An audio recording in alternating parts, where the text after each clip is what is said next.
Good evening, everybody. Welcome to this session of 46 comprehensive course on echocardiography. We have with us none other than Professor Nanda from USA. He is a distinguished professor of medicine and cardiovascular sciences, University of Alabama at Birmingham at USA. He has been the president of International Society of Cardiovascular Ultrasound, USA. He has been honorary president of Navin Nanda Echocardiography Emergency Medicine and Paramedic Training at Jaipur. And he has been the patron of Navin Nanda Excellence in Cardiovascular Ultrasound, Nasik, Maharashtra.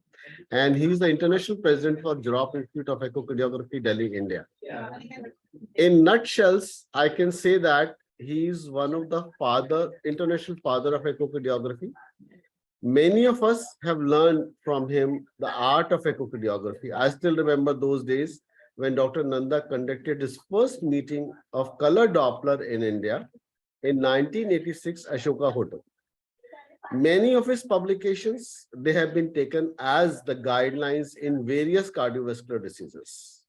If I start talking about Dr. Nanda, it will really take me 1.5 hours to complete his profile. So to cut it short, let me welcome Professor Dr. Nanda, whom I always admire as a father of echocardiography, both nationally as well internationally. With these few words, let me hand over a mic to Professor Nanda, sir, for his deliberation on regurgitation. Sir. Well, thank you very much, Rakesh. It's really a pleasure and privilege and honor to be at this course and give a lecture here. And as you know, Dr. Rakesh Gupta has been really the pillar of education in India, having conducting these courses for so many years at the GROP Institute. It's my privilege to be associated with this institute also. So let us start off on valvular heart disease, and we'll go to the mitral regurgitation. Now, when it comes to valvular heart disease in terms of mitral regurgitation, aortic regurgitation, as well as tricuspid regurgitation, the initial studies came from our laboratory at the University of Alabama at Birmingham, and they were all started around 1984, when we are the first laboratory to introduce color Doppler in the United States at that time. So what we found was we looked at the mitral regurgitation jet. Actually, here is a 4-chamber view, and we can see this mitral regurgitation going into the left atrium. And we were having some problem in looking at the vena contracta, which is really the hole in the mitral valve through which the regurgitation occurs. So we went for the area of the mitral regurgitation, and to make it simple to eyeball the severity of regurgitation, we looked to see how much of that regurgitation occupied the left atrial area, maximum in different, using different planes. So what we had here was, let me see if I can go further here. Oh, yeah. So here we have actually, what we did, we looked at the regurgitant jet area maximum over the left atrial area in the same plane where we got the maximum regurgitation. And we looked at multiple planes. Here we said 3 planes. We looked at multiple planes. And we had patients with both normal sinus rhythm as well as atrial fibrillation. And we found that if the jet area occupied less than 20% of the left atrial area, that patient had mild mitral regurgitation. If it occupied between 20 and 40% of the left atrial area, that was moderate. And once it actually exceeded 40% of the left atrial area, that was severe mitral regurgitation. And the easy thing about this was that you just don't have to really measure the area. You just looked at the echocardiogram, and you can get a very good idea whether it's occupying 20, less than 20, 20 to 40, or more than 40% of the left atrium. So here is actually a 4-chamber view. And you can see here is a patient who has a flail mitral valve. So you have a coaptation gap here. You can see the posterior leaflet prolapsing into the left atrium very clearly here. Now here you don't really need even color Doppler. Once you see like this, you know that the patient has to have severe mitral regurgitation with flail mitral valve with chordae rupture here. But as you can see, when we go on to the color Doppler, you can see that you have turbulent flow as well as blue colored flow, sort of a mosaic colored flow signals filling up the whole of the left atrium, mostly turbulent. And here is laminar flow, which with laminar flow here, blue or red here. But then here is a turbulent flow filling whole of the left atrium. So this patient has severe mitral regurgitation. Now, you have to remember that this mitral regurgitation depends a lot on the Nyquist limit, which, as you can see, is either it's on the left side, on the right side of the screen. Whenever you do color Doppler, it will have it one number on the upper side here and one number below here, and it's usually the same numbers here. And here we have kept the Nyquist limit, and I'll explain to you more about the Nyquist limit, but this is the Nyquist limit. That is about 40 centimeters here, and we kept the color gain kind of constant here. We'll go on the color gain also. And we can see here that here, if you look at the mitral regurgitation, it's occupying something like 20 to 25% of the left atrium. So it would be mild to moderate mitral regurgitation. But if you change the Nyquist limit, if you increase the Nyquist limit to 18, now, of course, you cannot increase it to as much as you want. Depends on the depth of the image that you have and the pulse repetition frequency. Is all basic echocardiography. There, if you increase it, then actually you can see the mitral regurgitation actually looks like very, very minimal here and not mild to moderate or moderate that we saw earlier. So everything depends on the Nyquist limit. Now, Nyquist limit per se does not change the area of the color Doppler, but what changes the color Doppler is a color filter. There's a color filter which takes out the low velocity flows or puts in the low velocity flows. So whenever you change the Nyquist limit, the machines are such that you also change the color filter in the machine, and that's why the jet looks very different or is much less in severity when the Nyquist limit is increased to 80 centimeters. On the other hand, here you can actually see the here you can see the Nyquist limit now actually at about 50 centimeters per second here, and one can see that the jet area appears to be a little bit larger than before. So the changes in the Nyquist limit will change the area of the regurgitation. So what you have to do is you need to standardize the Nyquist limit. Now, what is happening here is that we used to standardize the Nyquist limit between 50 and 69 centimeters per second, but in most machines now, they are really preset around 60 to 69 centimeters per second. So if you keep your Nyquist limit around 60 or 69 centimeters per second, you can standardize it in that particular manner. So that is what it is. Now, this also gives a sort of an idea about the color gain. Color gain is also will come up in your machine also. And here it is 46% color gain. And you can see the degree of mitral regurgitation here. Now, if you reduce the color gain like to 27%, regurgitation completely disappears. So this patient has no mitral regurgitation according to the color gain. So how do you adjust the color gain? What you do is you increase the color gain slowly till you see actually background noise become very noisy, and then reduce it very slowly till the background noise goes off completely, is out. That is how you adjust the color gain. So one needs to keep the Nyquist limit around 60 to 69. Okay. Yeah, we need to keep the Nyquist limit around 69 centimeters per second. You can keep it so long as more than 50, but around 60, 69 is good enough. And on the other hand, you also need to increase the color gain, make sure color gain is adjusted so that you increase it, you'll get noise, and then decrease it, the noise just disappears. So that's why you keep problem. The routine protocol. I'm sorry, please. Somebody fall जरी झालं कुठेही झालं तरी AMLC हा protocol आहेच ना. I think, do I need to stop here because there's somebody talking in the background? Okay, now here also, one also needs to remember that when you look at mitral regurgitation, you get these turbulent flow signals here. But then, turbulent flow signals means that there is velocity is high.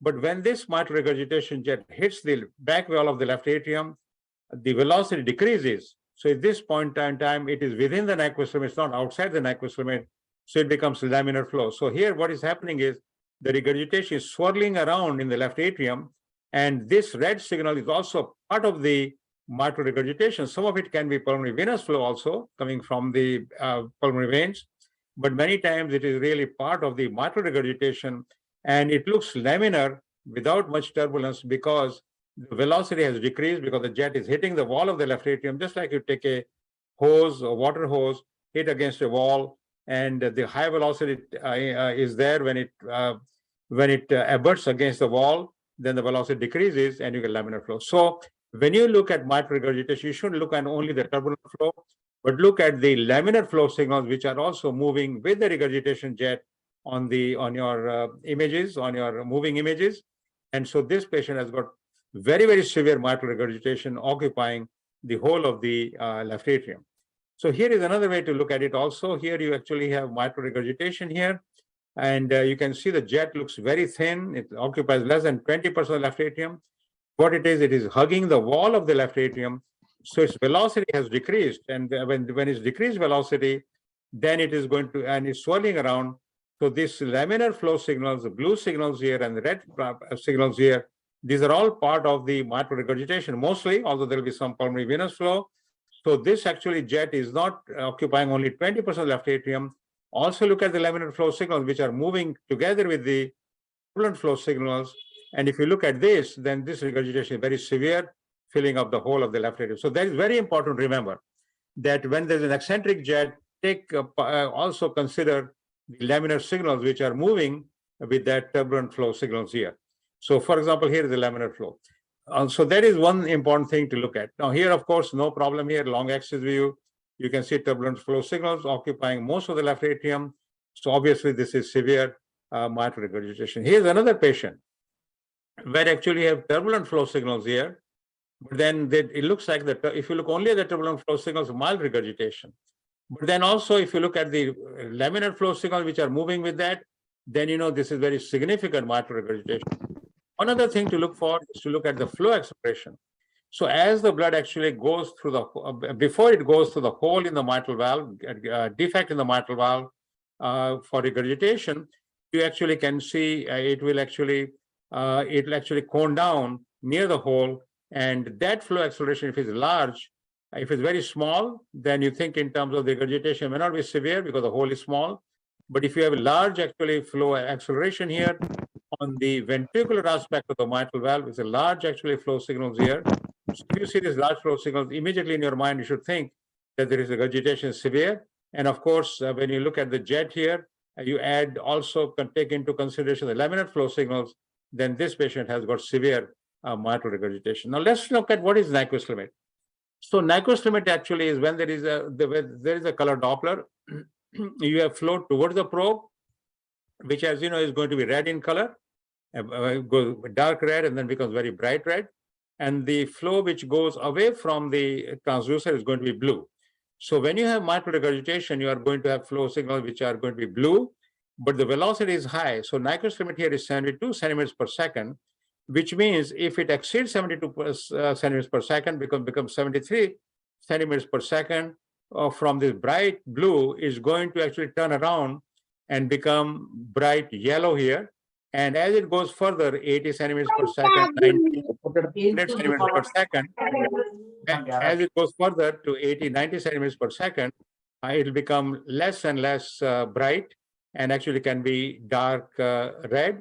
And then supposing it exceeds twice that, because let's say about 114 centimeters per second, like 115, is going to be dark blue. And then as it goes further, it'll be dark. So it rotates round and round. As you know, the velocity of mitral regurgitation jet can be more than 4 meters, 5 meters per second. So, I mean, many hundreds of centimeters. So it'll really go round and round. As a matter of fact, the way to show this, the Nyquist limit is actually circular. So as you go, as the velocity increases, it is going to be bright red, and then dark red, then bright red, and going to circle and circle.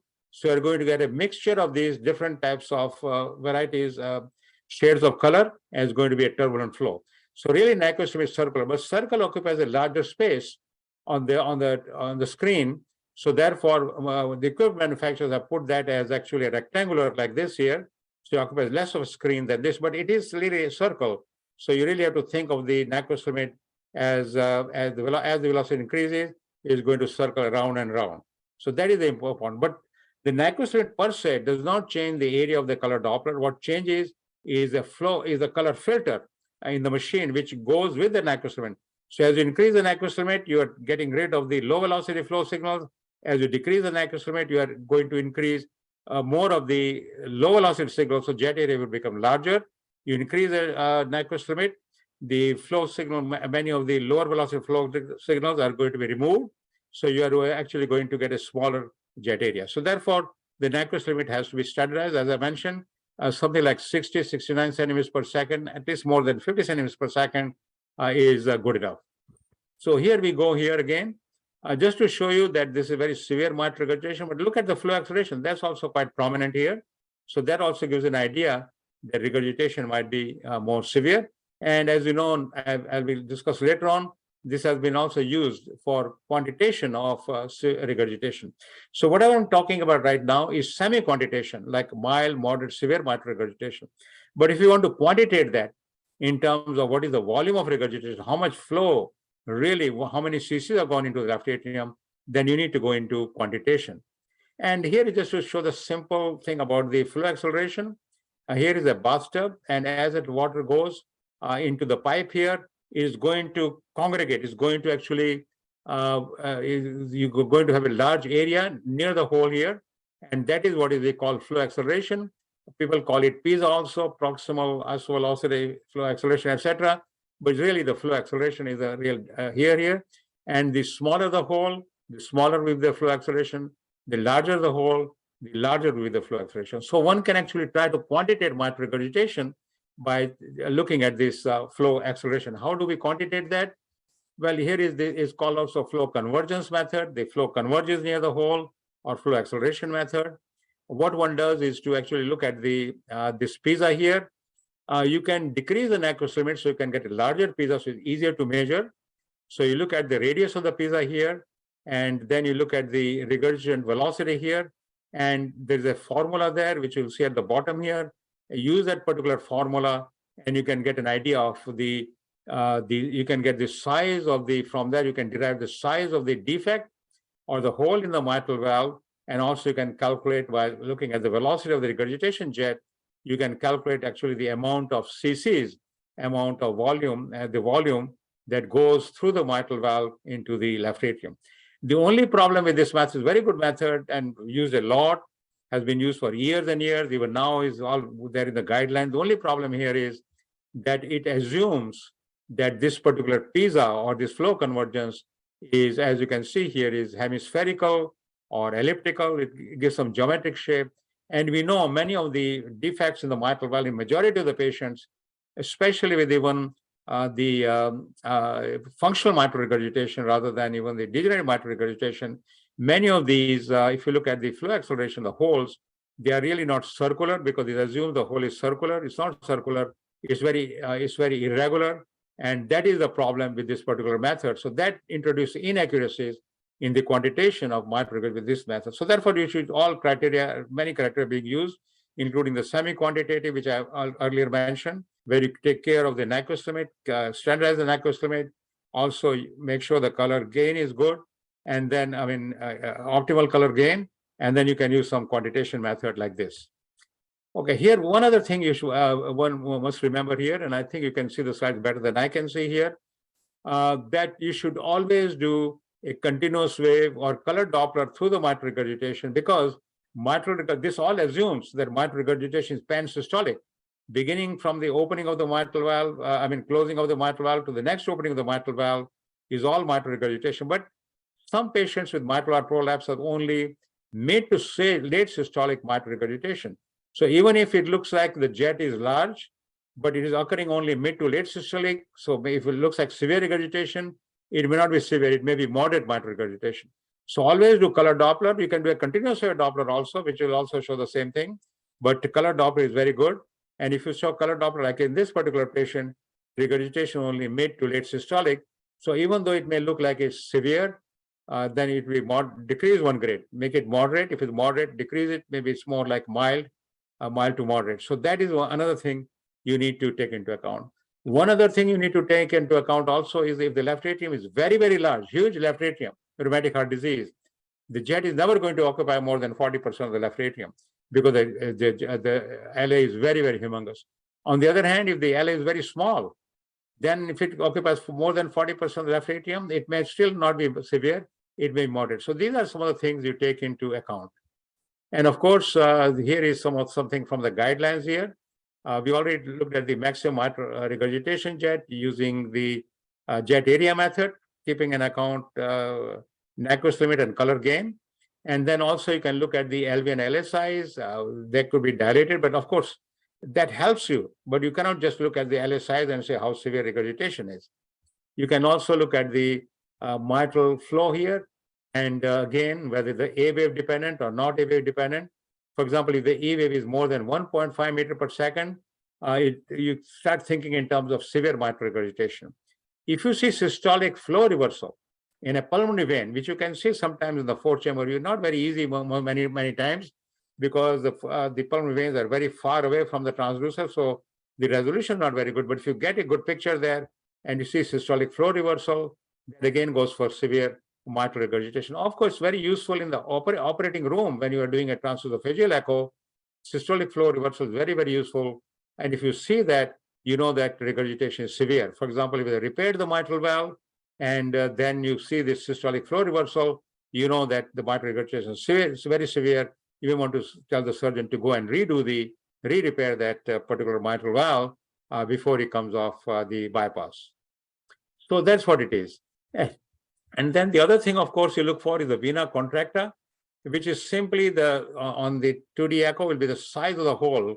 I think if I can go back, I can maybe show you here a little bit here.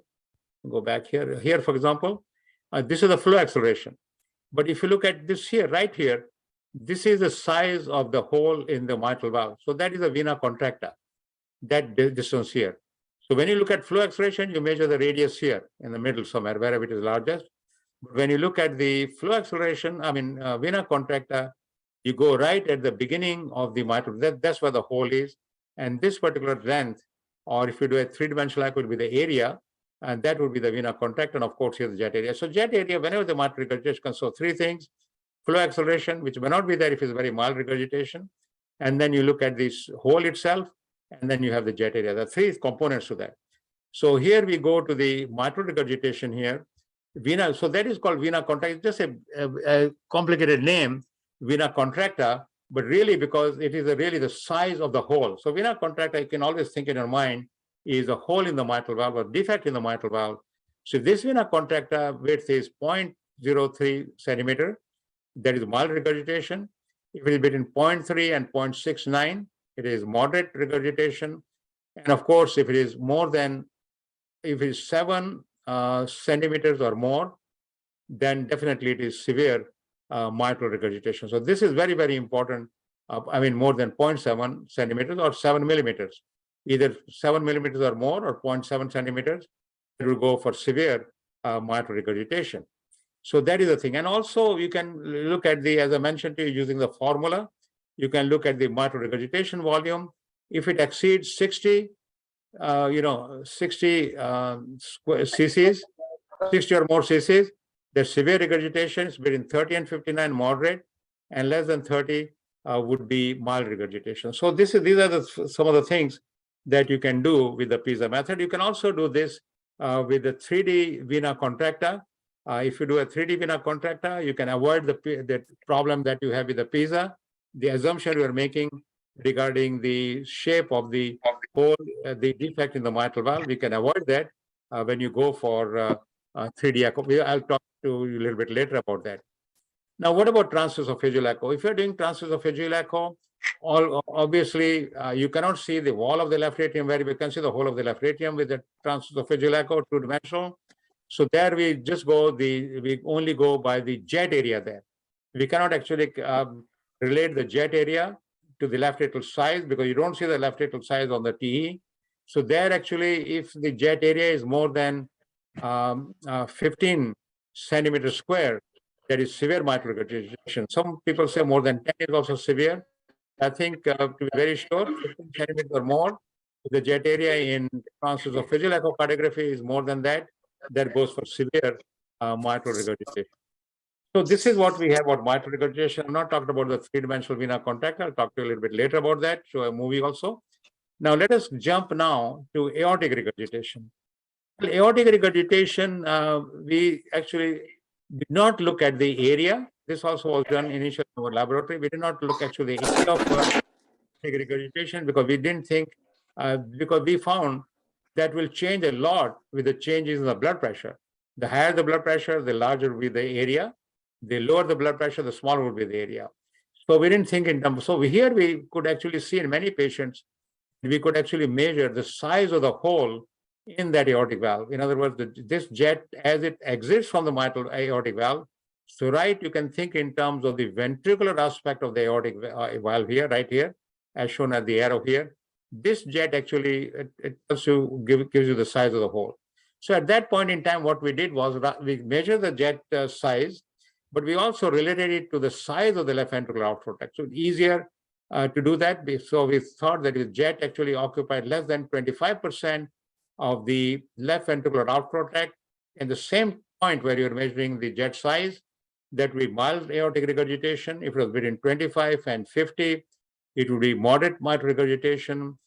Between 50 and 66%, 2/3, would be moderately severe. And if it occupied more than 66% of the outflow tract width, it would actually be severe aortic regurgitation. That has actually held up quite well here. But there are also now criteria where you can measure the size of the jet without worrying about the size of the outflow tract. The reason for the size of the outflow tract would be that you can eyeball. For example, here, I can see this is occupying less than 50% of the left ventricular outflow tract. So this is actually probably mild aortic regurgitation, not severe aortic regurgitation. If you look at this jet width here. If you have to measure it, then you have to look at the scale, but here you can eyeball and get an idea. So that was the advantage. So here it is, if you look at the jet width maximum, I mean, right at the, as soon as the jet exits, because remember, once the jet exits, the aortic valve is going to spread. So here the jet width will be very, very large. So don't measure here. Measure it exactly where it comes off from the aortic valve, right at this point near the valve itself, almost at the valve level, on the ventricular side of the valve level. So here, if it occupies less than 25%, mild, grade 1, 25 to 50, something like 46% we put down here, moderate, 47 to almost 2/3, moderately severe aortic regurgitation, and more than 2/3. If it occupies more than 2/3 of the left ventricular outflow tract diameter, it is severe aortic regurgitation. And this is all done with correlation with angiocardiography, both mitral regurgitation and aortic regurgitation. We used actually, these are patients who underwent cardiac catheterization. So we correlate that with the aortic regurgitation during angiocardiography. Here, for example, here it says the AR jet diameter is 21%, the ratio, and you can see it's very, very small. So this is obviously mild aortic regurgitation. This is why original one we did long time ago, 84, and you can see this is very tiny here. So again, very mild aortic regurgitation.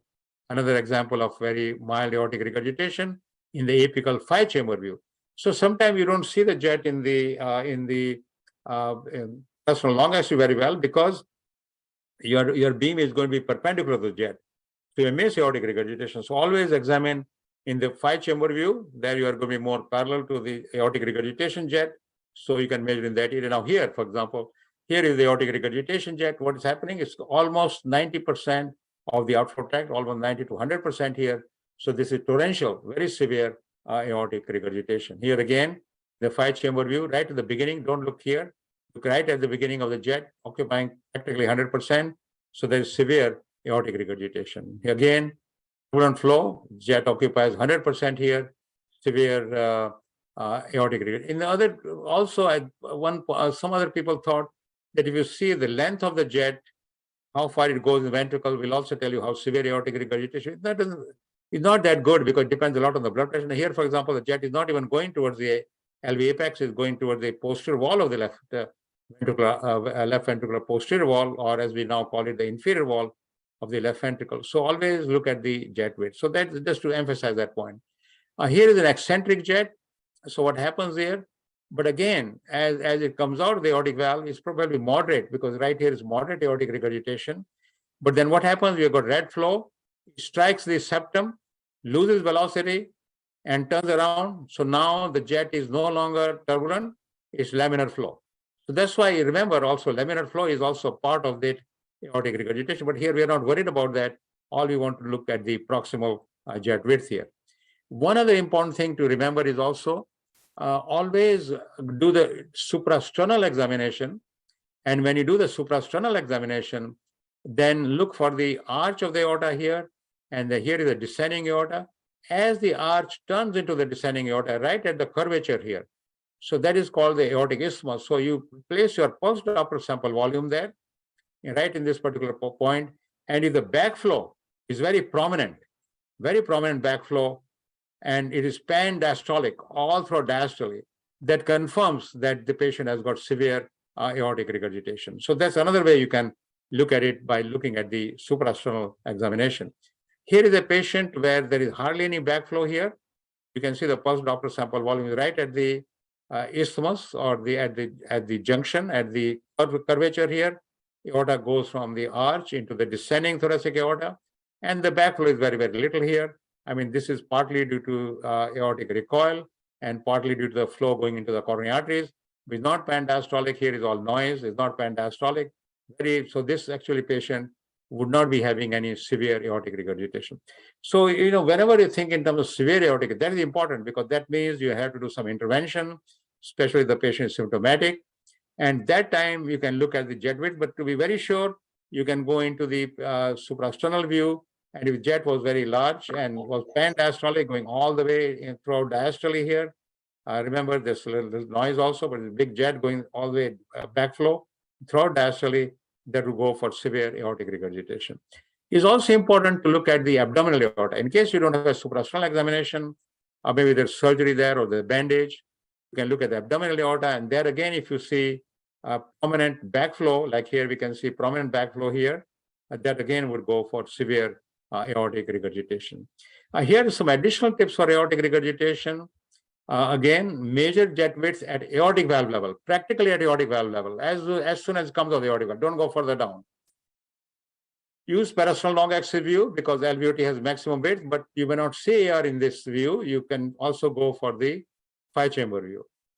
Then prominent pan-diastolic backflow in proximal descending, or which you actually at the isthmus level, in descending thoracic aorta proximally at the isthmus level, at the bend, and or abdominal aorta goes for severe aortic regurgitation. Sometimes there's aortic aneurysm. You may underestimate severity of aortic regurg. So if it looks moderate, it may be severe. We found that a long time ago. And also when there's a vegetation, you may not be able to see the jet width at all, because the vegetation is floating around, interfering with the aortic regurgitation jet. Then what do you do? Go into the suprasternal view. And if the pan-diastolic backflow, it is severe aortic regurg. If not, it's not very severe aortic regurgitation. There you can tell that.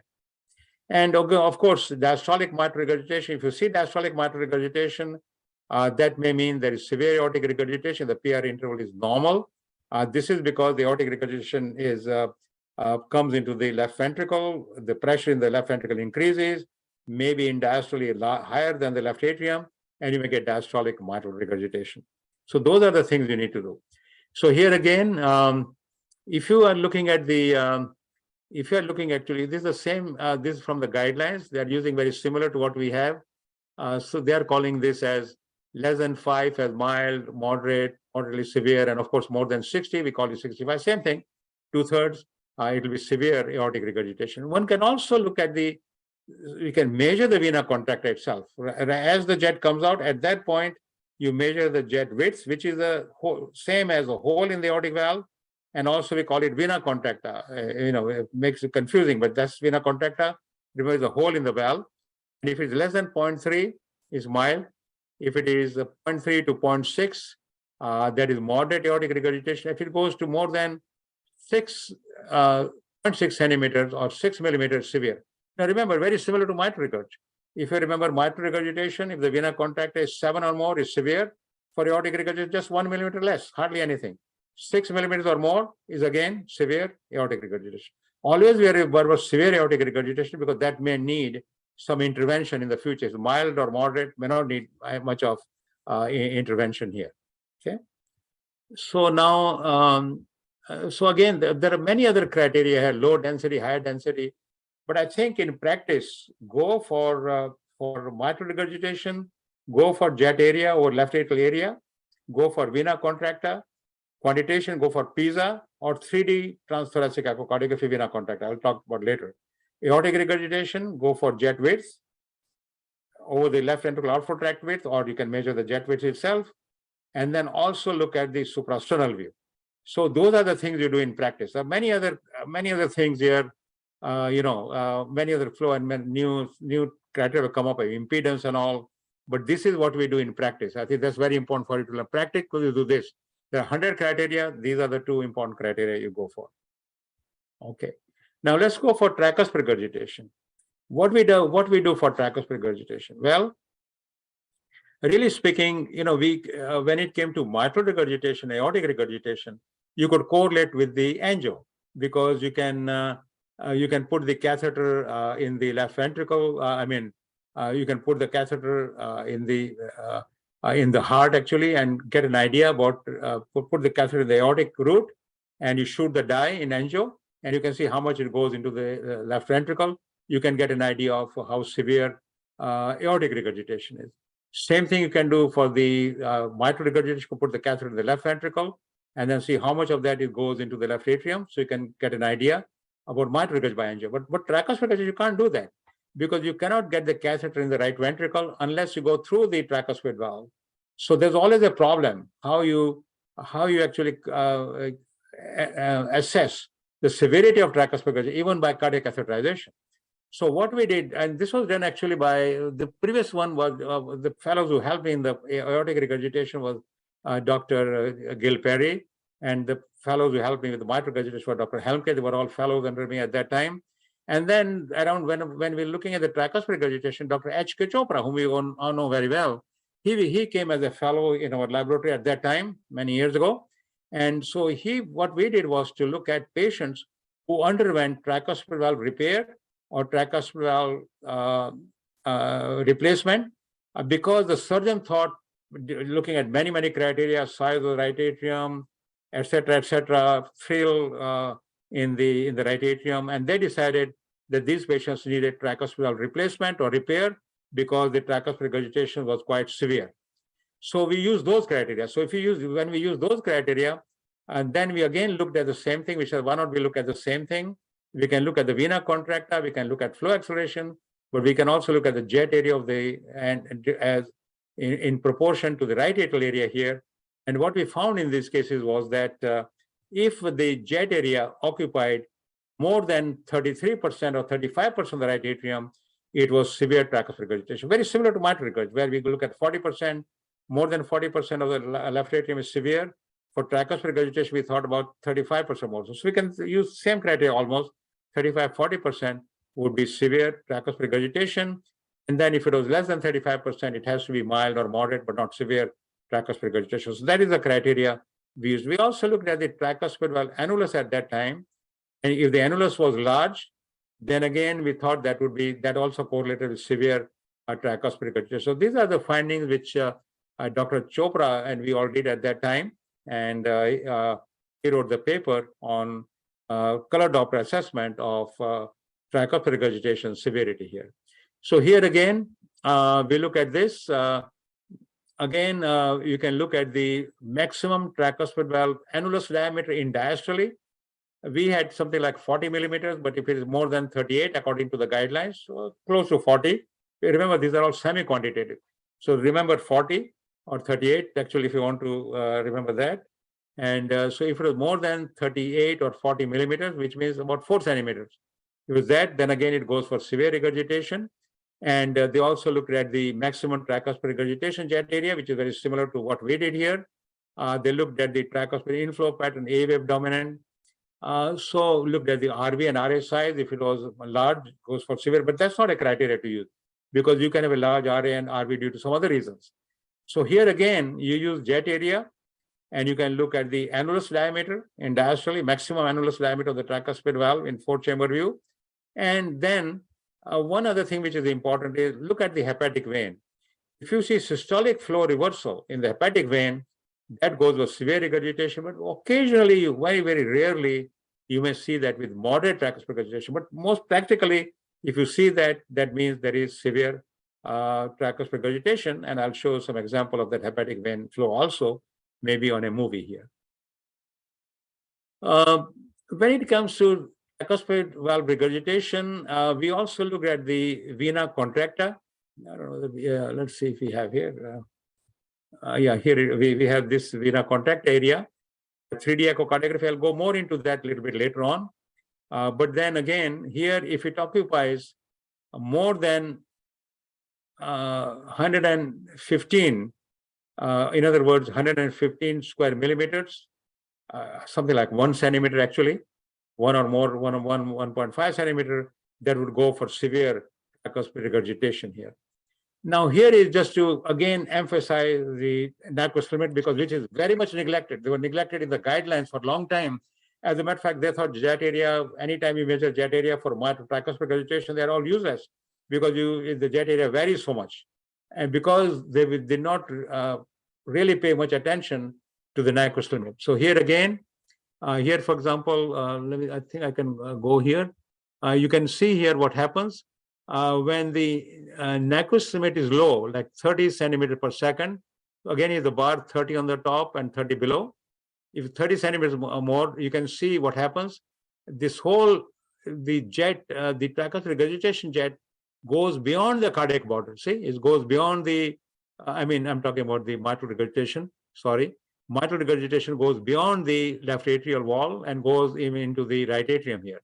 So you have a lot of this artifact here. You decrease the, you increase the NAQUS limit enough so that whatever is going beyond the walls of the heart here, or involving the walls of the heart, like here or here, you decrease it just slowly in very slow increments till you don't get these artifacts going through the wall into the other chamber or outside the heart. That is where you try to look at the severity of tricuspid regurgitation. And you can see this is severe. This is mitral regurgitation. This is pretty severe mitral regurgitation right here. Pretty severe mitral regurgitation. Now, if you increase the NAQUS limit, to something like, increase the NAQUS limit to 80 centimeters per second, the jet will become very, very tiny. So you think in terms of minimal tricuspid regurgitation. So keep the NAQUS limit around 60. 60 is a thing. Remember, 60, you go a little bit below 60 is fine, 55, 60. Above 60 is fine, up to 69.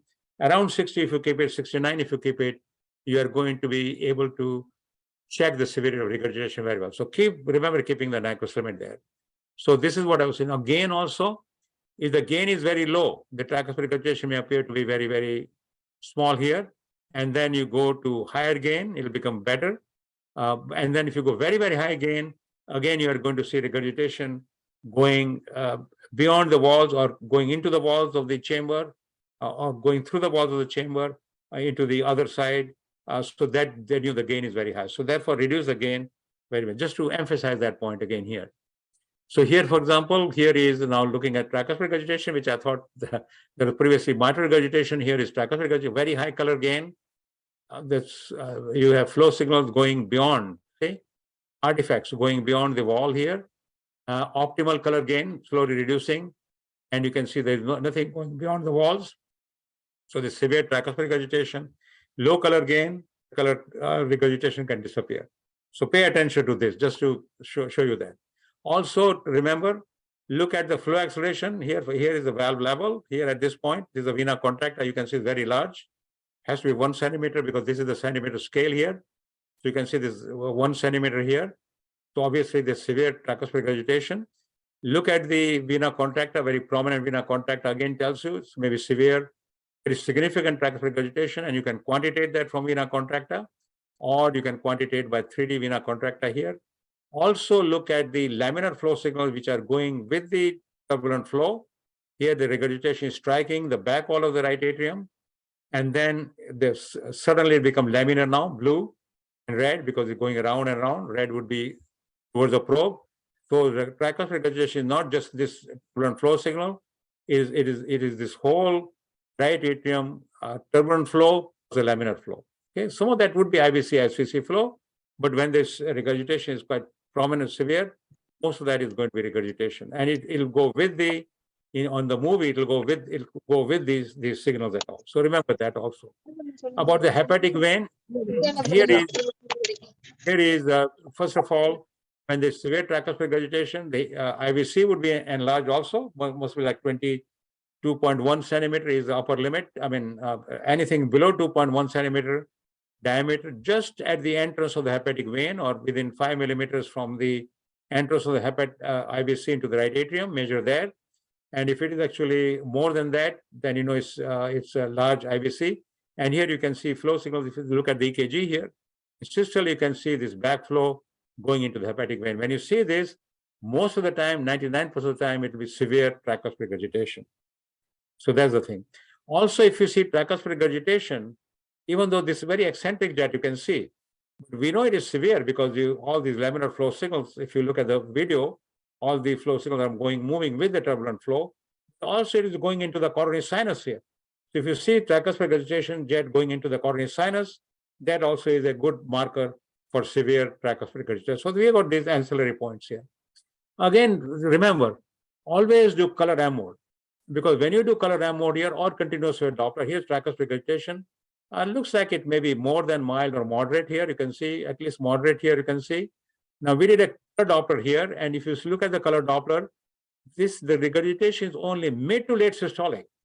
So even though it looks moderate, it's probably mild. Yes, remember that. Also, continuous wave Doppler, you only have late systolic continuous wave Doppler. Mid systolic, I mean early systolic is missing. This should be early. This is the QRS complex. So tricuspid regurgitation jet normally, if it's pan-systolic, would be something like this. Right now, it's only in mid to late systolic. So when you see this, reduce one grade.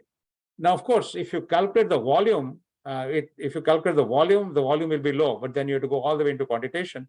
But just by looking at this, so tricuspid valve prolapse, mitral valve prolapse, always good to do color M mode or continuous wave Doppler just to make sure the regurgitation is pan-systolic. Because all these measurements we are talking about, color Doppler jet area, PISA method, we are all assuming the regurgitation is pan-systolic throughout systole. But if not throughout systole, it's only part of the systole, obviously it's going to be less severe. So remember that also. This is transesophageal echocardiogram. I mean, prominent flow signal, but I mean, you don't have to be rocket scientist to tell me that this is very severe regurgitation occupying a large portion of this hugely dilated right atrium. Yeah. So this is what I was going to be talking about. A little bit more about the Nyquist limit, what happens here, just to give an idea here. Just like I was telling you, when the Nyquist limit, when it exceeds the lower value here, whatever that was here, it'll come as bright, so it'll keep on going like this. But colored flow also can give you some idea. For example, here, this is actually tricuspid regurgitation here. So if laminar flow becomes, as we go near the flow acceleration, becomes turbulent, increase the velocity, so become red. And then, as you know, becomes red. And then as the velocity increases, be deep red, dark red. So it becomes dark red here. And then as you go down, it will become dark blue. And inside, if you've got some imagination, there's a little bit of dark blue here. So just to give you how the Nyquist limit goes, so this is illustrated very well with this color Doppler. Now, one other important thing, if you have massive tricuspid regurgitation, practically there is no tricuspid valve or very little tricuspid valve, then what happens? Then there is no flow acceleration because the velocity is same. The velocity is same in the right ventricle, same in the right atrium, practically no tricuspid valve. So you would actually see only blue here. And many times this is missed on examination.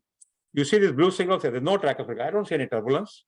But that is because, but actually speaking, there's no, is not only you're wrong, not only saying there's no tricuspid regurgitation, you're wrong, not saying that this is severe tricuspid regurgitation, because this means that the pressure in the right ventricle, right atrium are same. So you can get laminar flow in the right. It doesn't occur very much on the mitral regurgitation, but occurs with pulmonic regurgitation and occurs with tricuspid regurgitation, where you see only manifold. If you take a pulse Doppler, it will be low velocity signal. And low velocity, so is within the Nyquist limit. So there is no tricuspid regurgitation, no turbulent flow here. But this is massive, severe tricuspid regurgitation because laminar. So remember that also. So these are some of the pitfalls. How about the pulmonic valve? Same problem with the pulmonic valve. You can't really introduce a catheter in the main pulmonary artery to look for how much of backflow is going into the right ventricle. So again, how we did it, we said, well, let us use the same criteria that we use for aortic regurgitation. So if the pulmonary valve regurgitation jet over the right ventricular outflow tract width ratio exactly at the level of the pulmonary valve in the right ventricular outflow tract is less than 25%, is mild, 25 to 50 is moderate, 50 to 65 is moderately severe percent in terms of percentage. And if the jet width over the pulmonary artery right ventricular outflow tract width ratio is more than 2/3, it will be severe pulmonic regurgitation. So that is how we can look at the pulmonic regurgitation. Also using the same criteria, make it easier for you, same criteria for pulmonic. It works very well for semi-quantitation. You can also look at the pulmonary vena contract area by three-dimensional transthoracic echocardiography is a quantitative method. And there we can actually look into the anything more than 1 centimeter, very similar to tricuspid regurgitation. Anything more than 1 centimeter vena contract area is severe tricuspid regurgitation. Same with pulmonic regurgitation, more than 1 centimeter square is severe pulmonic regurgitation. You calculate the volume also. More than 115 cc's would be severe pulmonic regurgitation. Now, what about vena contracta by three-dimensional transthoracic echocardiography? The problem is when you are looking at the vena contracta using two-dimensional echocardiography, we are only getting 1 or 2 dimensions of vena contracta, right? If you are looking at 4-chamber view, for example, mitral regurgitation, you will get 1 diameter.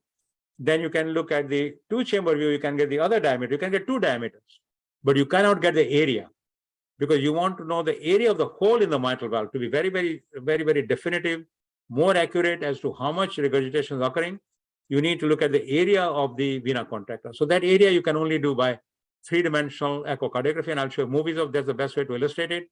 But here are the criteria. For mitral regurgitation, severe mitral regurgitation means the area should be more than 0.4 square centimeters.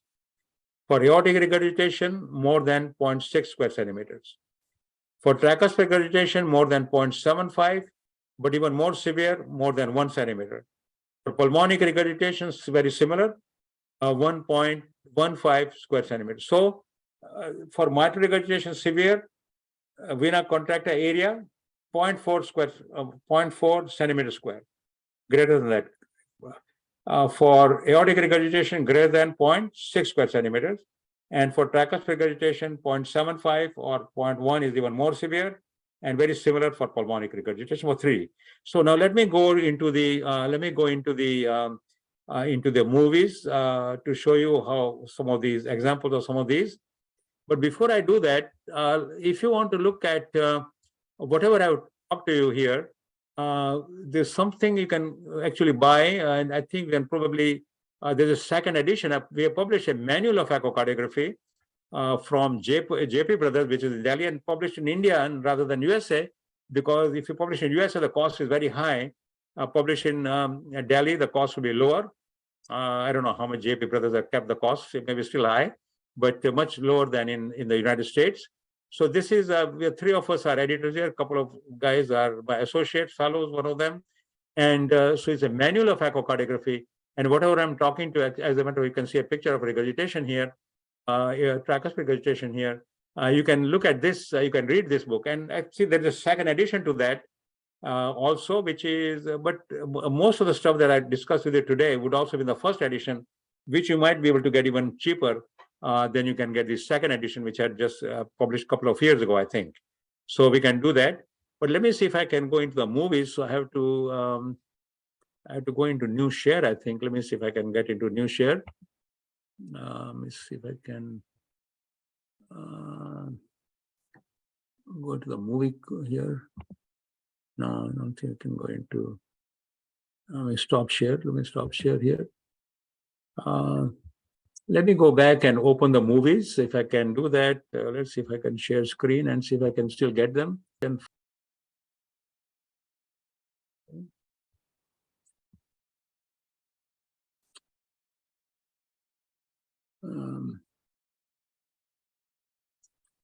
Okay, here it is. Let's look at this patient here. This is for mitral regurgitation 3D. Now 3D, of course, I think Dr. Rakesh Gupta will tell you how to do 3D. Just as You look at a 4-chamber view and then grab it in 3 dimensions. That's what you do. So here is a patient with the severe mitral stenosis. You can see the mitral valve is not opening. So let us see. First, we are going to take a plane exactly parallel to the orifice of the mitral valve. This is the 3 dimensions. So you don't make any mistake here, which you can do in 2 dimensions. So we'll then unfast it. I'm going to take another 15-20 minutes here to show you some of the movies here. Image is not visible, sir. Oh, movies are not visible? No, Okay, no. so let me see. Okay, so I don't know how to, let me then go back and let's do how to make it visible. Let me stop sharing. And see this tracheostomy regurgitation. So what's happening here is we have got the, so here is the tracheostomy regurgitation grabbed in 3 dimensions. You can see flow acceleration, you can see this vena contracta, and you can see the tracheostomy regurgitation jet. So here we'll try to go the vena, if you look at the vena contracta, one length, it doesn't look to be that severe. Here I've taken out the 2-dimensional echoes and only looking at the flow signals. So what I'll do would be come from the top, be exactly parallel to the vena contracta in 3 dimensions. So I'll be between the flow acceleration and the jet right there. Then I'm going to turn it down. So I'm going to unfast it and come up. Now here I'm unfasting it. So this is now the vena contracta. See, it's not circular. It's not actually hemispherical, and it's very, very elongated. And when you measure this, it was, I think, something like 1 centimeter or more. We'll see exactly how much it is. So this goes for severe tracheostomy regurgitation. So that is how you do the vena contracta in 3-dimensional. Because you can look at the area of the vena contracta. If you're looking at only 2-dimensional echo, then we are only going to get one length, and we are not even sure we are getting the proper length or oblique length. And we are also going to get some sort of a width. We are not sure we are going to get any width of the vena contracta. So this way one can get the area of the vena contracta. We can get the area of the vena contracta, okay? So that is how you look for vena contracta for mitral regurgitation as well as a tracheostomy regurgitation. I just showed you the tracheostomy regurgitation. Let me see if I can get one for aortic regurgitation. See if I can find that movie. I guess I'll have to share the screen and see whether. Okay, let me open this movie here, and it's all transthoracic echo. Let me open it. Let me see if let me say stop share, and then share again. Okay, now I think I should be able to play that. Can you see now? Can you see the movie? Hello? Yes, sir. Yeah, we can Yes, see sir. it, sir. Yes, yes, sir. Okay. Let me go back. Go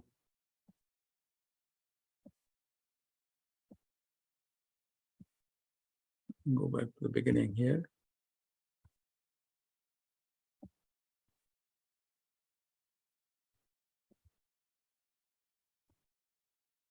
Oh.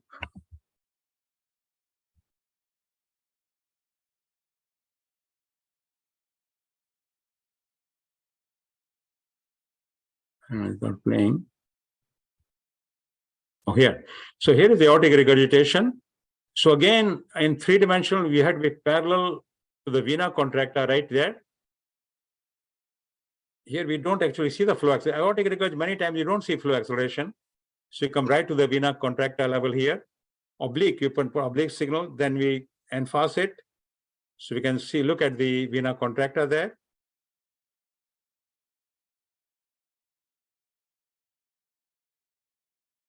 So this will be the vena contracta now here. So you can measure its area. And I mentioned before, anything is more than 0.6 square centimeter, that would be severe aortic regurgitation. So that's how you measure the vena contracta. Let me see if I can show you 1 or 2 other movies just to make a couple of points here. Let me see how to stop share here. And let me go into the, let me see here, open the screen here. And let me show you severe pulmonic regurgitation. This is a patient with a carcinoid. Open it first.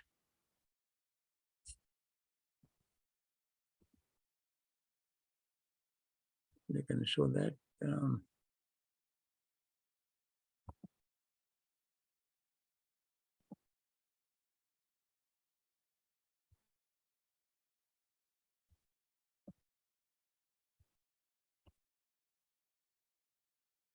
I think I'll have to stop that.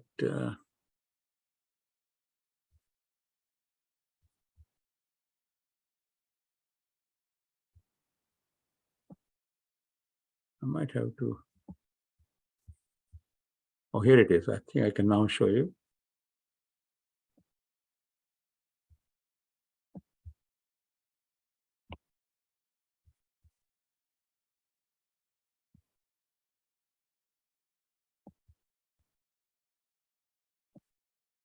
Oh, I'm still showing this movie.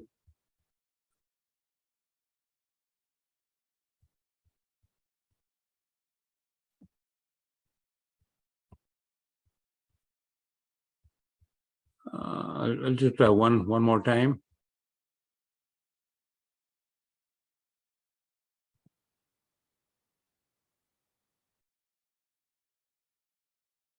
Sir, I think you can open it up first and then share the screen, sir. I think that Yeah, I'll do that. Yeah, I'll do that. Let me see.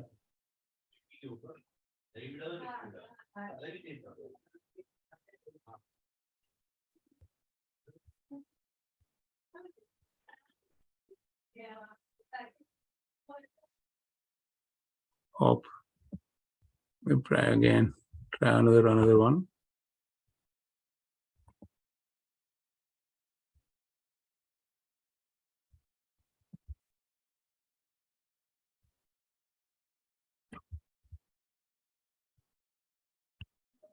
sir, may I request you to stop sharing a screen first?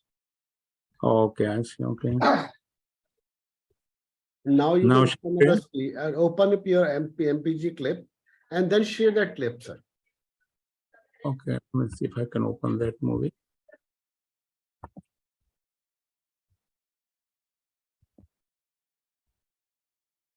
Let me just say open. Or open with, let's try KLM player.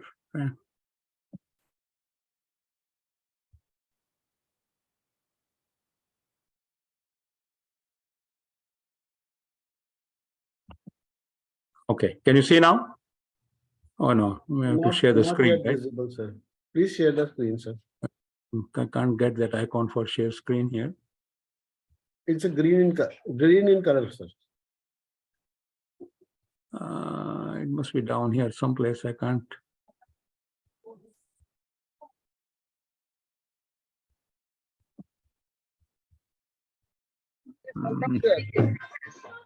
Yeah, because I can't see below this somewhere. Let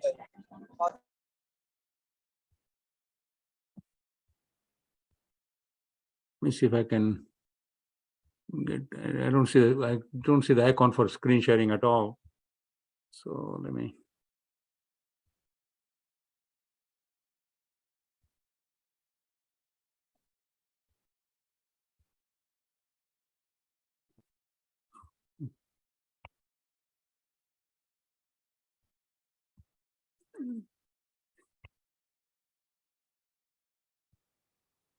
Now let me see. Okay, now you pretty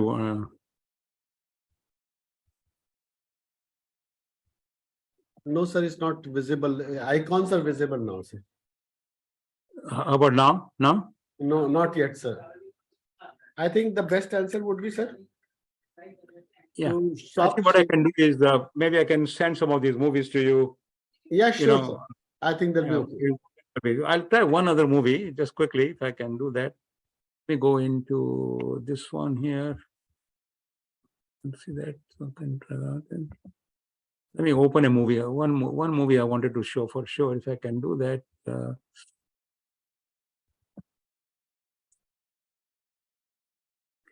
When I do this, I can't share the screen, you know. Right, sir. The icon must be getting share screen icon must be embedded somewhere. Yeah, right. That's something. Let me see now. How about now? Yes, sir. Do you see that? It's there, sir. There, sir. Okay. So let me go. You can see it, right? Right, sir. We can see it. Okay. So now let me play it.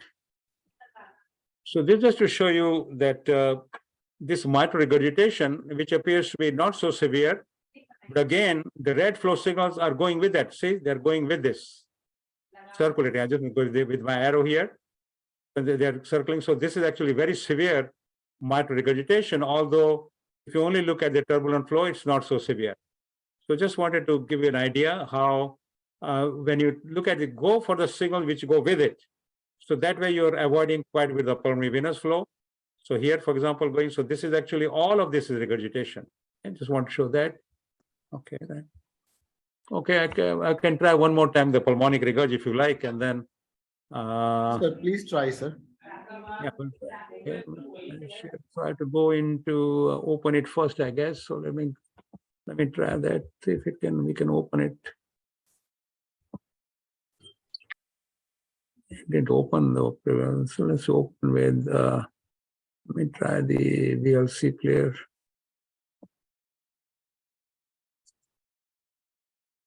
It's open now. So I think now I'll go into minus this one here. Let me share the screen and see if that works.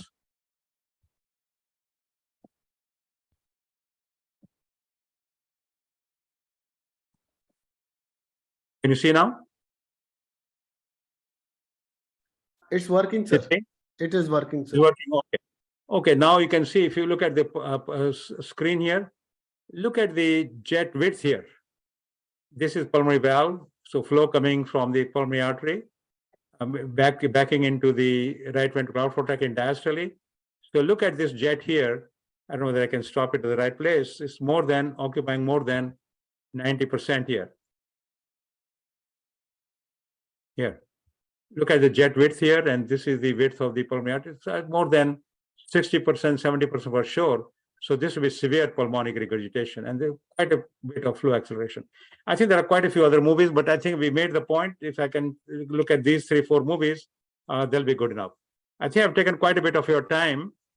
Thank you very much for your kind attention. Rakesh, thanks for your patience also. No, thank you. Thank you very much, sir. You had a brilliant explanation of all regurgitations. Your presentation was excellent. We would like to pay thanks on behalf of all the delegates sitting over here and on behalf of our Europe Institute, where you are the international president. I hope the people, the delegate must have learned a lot about regurgitations. And that's what we want to pay thanks to you for your taking a time out of your busy schedule. And it must be early morning over there, really 8 or 9 o'clock in the morning. Okay. Thank you very much, Rakesh. Thanks a lot. Thank you very much, sir. Thank you very much, sir. Thank you. Okay, bye-bye. Okay, great. Thank you, sir. Thank